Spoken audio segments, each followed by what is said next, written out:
Hey y'all, it's National Caramel Day and it's the week before Easter, so this happened. Cadbury caramel cheesecake. You heard it right and you gotta try it.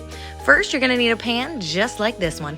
Then you're gonna get 2 cups of graham cracker crumbles. I did cheat and got them pre-crumbled, but you can crush up your own graham crackers if you like. Add 2 tablespoons of brown sugar to it. Then you're gonna melt a stick and a quarter's worth of butter and add that melted butter right on in there.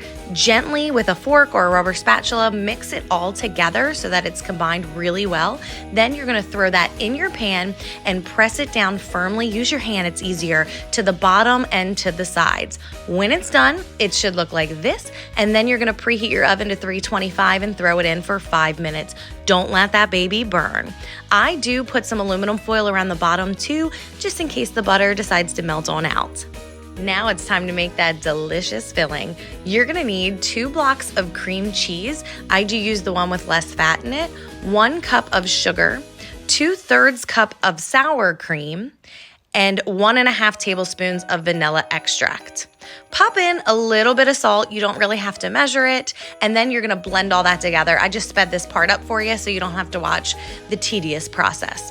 Next, let's add in 4 eggs, and then you're just gonna mix all of that up one more time. Don't forget to scrape the sides every now and again. That way you can ensure that everything's mixed really well. Now we're gonna take 2 of those Cadbury caramel eggs. Oh, that's a tongue twister. Make sure you don't eat them all. Pour some heavy whipping cream in, stick it in the microwave and melt it down. You're just gonna put in enough to taste or until it looks like this color, a light brown or caramel colored. When it's done, go ahead and pour it right into that crust.